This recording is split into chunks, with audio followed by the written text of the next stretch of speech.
Buenas noches, bienvenidos nuevamente, somos la 4T.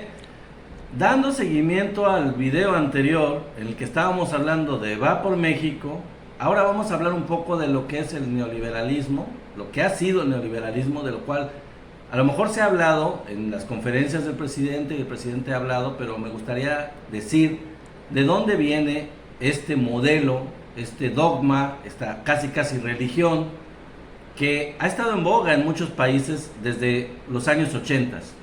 ¿De dónde surge? Bueno, en Inglaterra, Margaret Thatcher, y en Estados Unidos, Ronald Reagan, establecieron un sistema, digamos, de manejo político, económico en sus gobiernos. Pero ¿cuáles son sus bases? ¿Por qué pretendió este sistema volverse el que controlara y dominara la política en el mundo, los gobiernos en todo el mundo? ¿En qué se basa o cuál era su crítica hacia sistemas alternativos diferentes anteriores a él? Se circunscribe el neoliberalismo en el capitalismo como tal, en la libertad de comercio, la libertad económica. Pero ¿qué tiene de particular el neoliberalismo específicamente dentro del capitalismo? Bueno, el neoliberalismo pugna por quitar al Estado como regulador de la actividad económica. Que el gobierno, que el Estado no tenga participación en la actividad económica, que no participe, que deje todo al libre mercado para que solo se regule. Esa es básicamente la idea. ¿Pero por qué? ¿Por qué? ¿Qué criticaban ellos o qué decían que estaba mal para poder pugnar por eso? Bueno, porque decían que había una mayor corrupción en los gobiernos y que las empresas no eran corruptas. O al menos ese era el fundamento del neoliberalismo. El gobierno hace corrupción, fomenta la corrupción, tiene corrupción dentro de sí mismo, entonces hay que quitarle la responsabilidad del gobierno y el dinero al gobierno y que todo sea libre mercado, que es muy sabio, se encargue de todo, ¿no? Entonces, otro fundamento, otra base del neoliberalismo es que una mayor competencia disminuye los precios.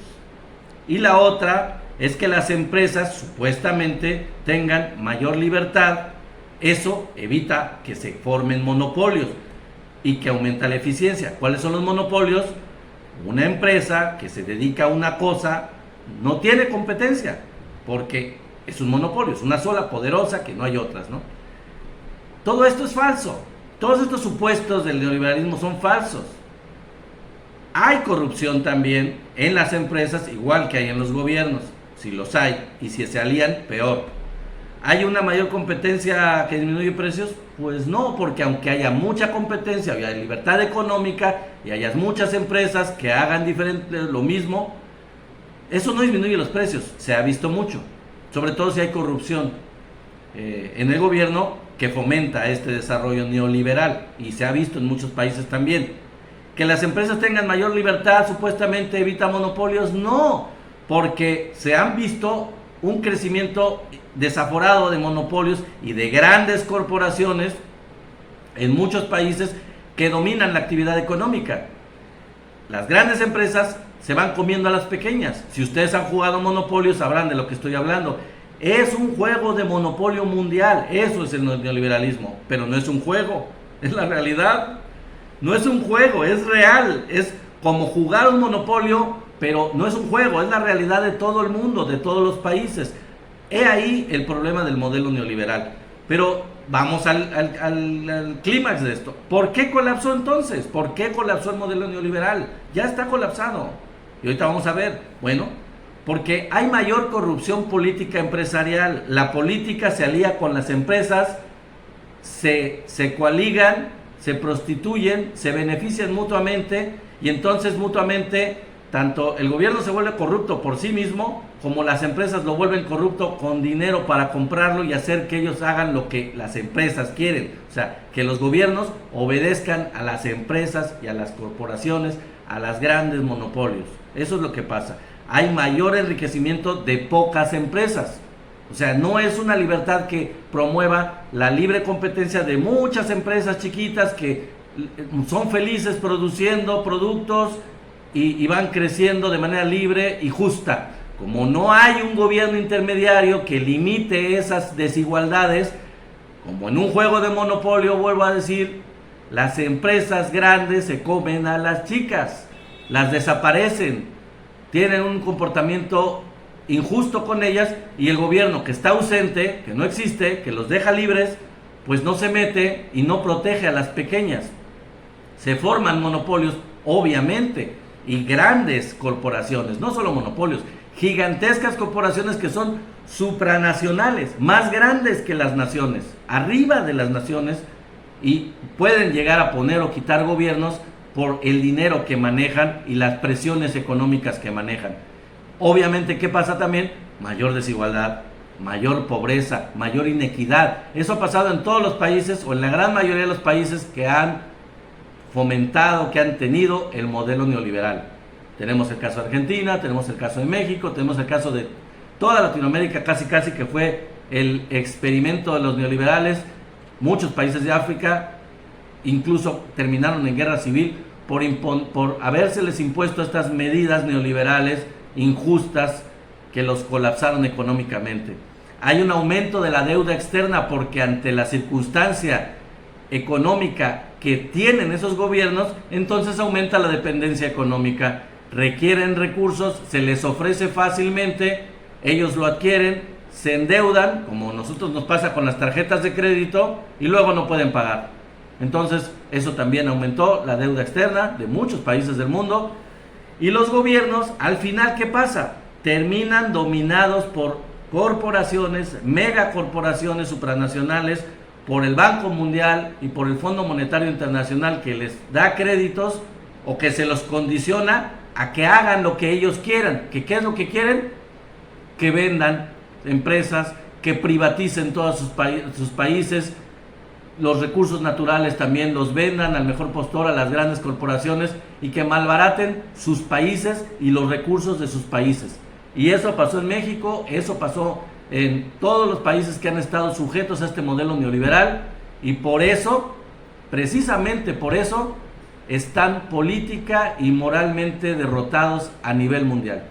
El neoliberalismo se acabó, está terminado, o al menos moralmente está derrotado, no es una opción, no promueve la equidad, no promueve la justicia. En un tiempo supuestamente promovió el crecimiento, pero ¿cuál crecimiento? El crecimiento de grandes corporaciones, el enriquecimiento de un grupo pequeño de gentes. Por ejemplo, México tenía al principio del modelo neoliberal un multimillonario, y terminando nada más el gobierno de Salinas ya tenía 20 y tantos multimillonarios en la lista de Forbes. Y eso que le pasó a México le pasó a muchos países. Pero al mismo tiempo que tenía 20 y tantos multimillonarios, el crecimiento de la pobreza y la reducción del ingreso fue catastrófica, fue horrible. Entonces, ellos, los neoliberales, miden el desarrollo de los países por crecimiento económico, aunque no esté distribuido entre la base social. Lo que se tiene que hacer es un desarrollo que sea equitativo, que sea entre toda la población, un crecimiento que sea homogéneo y que no enriquezca a unos para dejar pobres a todos o a la gran mayoría, como ha pasado y ha venido pasando. Por eso es que están moralmente derrotados, por eso es que México es punta de lanza en un modelo alternativo de nación, en donde el gobierno recupere la administración de los recursos del país, como lo está haciendo Bolivia también, y también Argentina, para que sigan los preceptos las empresas que quieran invertir y que trabajen por el país, que inviertan, que lo hagan cumpliendo con la ley, pagando sus impuestos que se les perdonaban. No pagaban impuestos también las corporaciones, con tal de que trabajaran aquí, que ofrecieran empresas aquí, empleos aquí, pero ya no.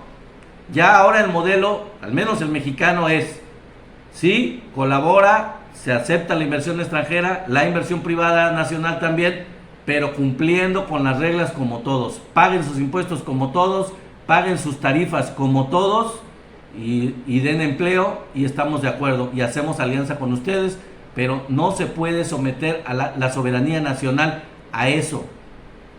Y entonces los gobiernos como ese, el que estoy hablando, como el del presidente Andrés Manuel, no están sujetos a presiones del extranjero, no están sujetos al Fondo Monetario o al Banco Mundial para que le digan: no, ¿sabes qué? Privatízame esto, privatízame aquello. Pues no pueden hacerlo, porque hay una dignidad en el gobierno y se está luchando por la soberanía y por la autonomía. Y se trabaja con los recursos propios para no estar dependiendo del extranjero que luego vengan a querer imponer condiciones aquí. Eso se trata. Entonces, por eso están derrotados y por eso el nuevo modelo es el modelo de la cuarta transformación. La 4T es la cuarta transformación de la vida económica, política y social de México. Y de eso se trata. Sigamos con la cuarta transformación, porque recuerden, todos juntos somos la cuarta transformación, la 4T. Todos nosotros juntos. Sigamos con el presidente Andrés Manuel y muchas gracias por estar conmigo en estos videos. Hasta luego.